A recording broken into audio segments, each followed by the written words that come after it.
Welcome, folks. You're awesome.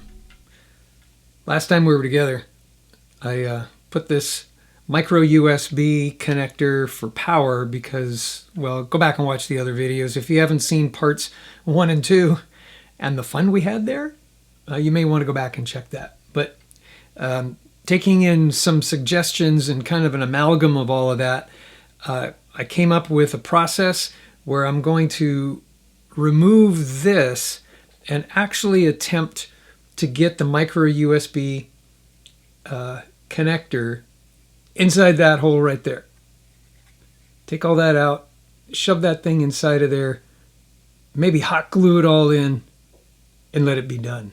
I've got to wire it up with some very tiny little wires. By the way, I used a salvaged USB cable to get those wires out. Why? Well, I figure if a USB wire is good for USB, it'll be good for this USB. You know what I mean? Let me take you down here. And you can watch to your heart's content. All right, I'm going to do the best I can with this. I've got the microscope glasses things on. Let's take a look at this real quick. So ground is going to be closest to my finger, and moved over here, voltage is going to be on that side. So I've got a black wire and a red wire. I'll use the black one first, and I'm going to tack it on as best I can to right there. Wish me luck. Now I pre-tinned everything, so you don't have to endure that. The problem is, yeah, I keep hitting the microphone. Give me a minute, would you please? I'm going to have to just show you the result. I can't do this. I really can't. Not with this camera in the way. Forgive me. Yeah, you didn't want to see me struggling with that anyway. Successfully soldered on to the leads that it needs to be on. Now I think I'm going to get some hot glue and just put it right over there to kind of secure it, to keep it from popping off. It dawned on me, I better check voltage, make sure I'm getting something before I put the hot glue on there. Look at that, 5.2 volts. Nice. Yeah, I can't see a thing, you know? All right, here we go.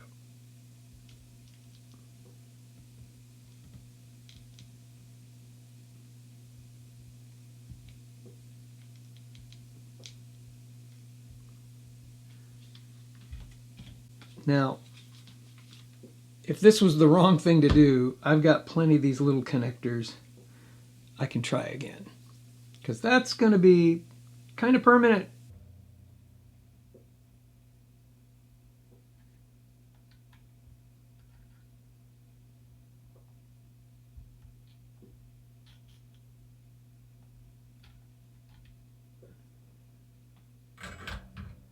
I always have this one if I need to reuse it. Time to disassemble the camera.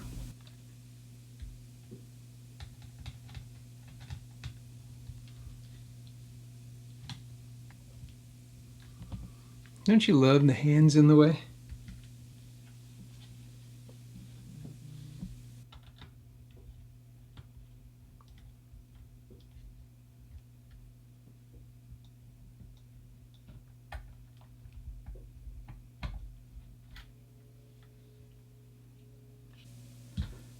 Got to get it all out right there. All right, let's get this out of here.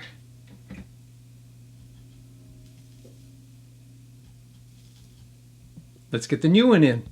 All right, I just needed to do that off camera. There was no way I was going to allow the camera to see what was going on and me. And I'm the one that's doing it. All right, so this is how that's going to fit in there. I'm going to get some glue, hot glue, and affix it in there, and hopefully this will all make sense.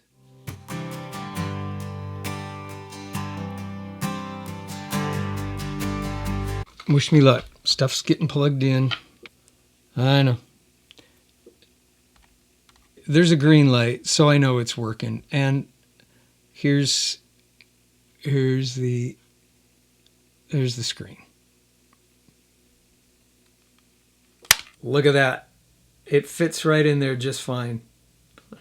I did have to weasel it in just a little and snip off a little more of the phenolic or G5? G2? What's that material made of? G10 is a high-strength, lightweight fiberglass laminate made from woven fiberglass cloth and epoxy resin. It's durable, resistant to moisture, and commonly used for knife handles, electrical insulation, and various industrial applications. I've been smelling fumes way too much. Anyway, here, let me demonstrate. I've got the dropsies today. Let's plug it in.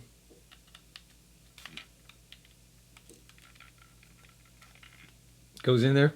Real good.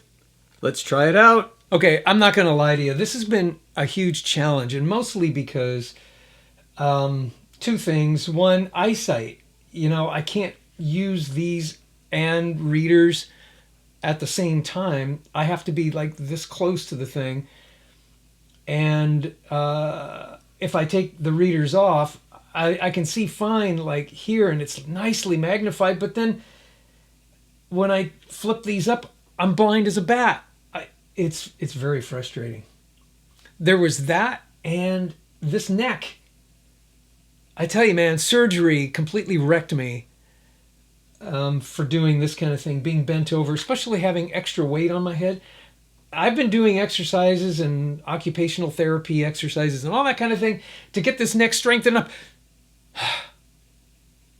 If it saves your life, I guess do it. Just know it's going to alter your life going forward. That's the lesson I've learned. All right, I'm going to plug this baby in to some USB power, which is right there. It's not a very long cord, but here, can we zoom in? I'm going to open the door, and the green light should go on. It does, and I should get a screen, and I do. I don't have the battery in, so that means I am operating without a battery, but on USB power alone, which will be great. And the other plus to this is if you have a battery bank, mine happens to be a pretty decent battery bank, delivers 5 volts and all that via USB, and it's solar powered. Now I have unlimited power as long as I have sun and the battery is charged. I don't have to rely on the the stock battery for this, which lasts me about an hour.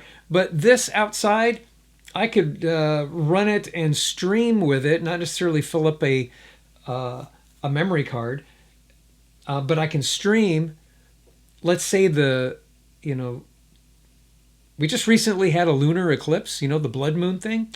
I could have, if I had this all done by then, I could have, but it would have been at night. Thank you for joining me. You guys are terrific. I mean, if you stuck with me through parts 1, 2, and 3 to see how this thing turned out, you're awesome. This fits in there really good. Micro USB. Had I used mini USB, it probably wouldn't have fit in there quite as well. It would have been too big. And as a matter of fact, I think there's mini USB here, but it doesn't power the unit. It's just data. I get to continue to use my Canon trusty Vixia HF R500 for more years to come. At least I hope. We'll see you on the next one. See you next time.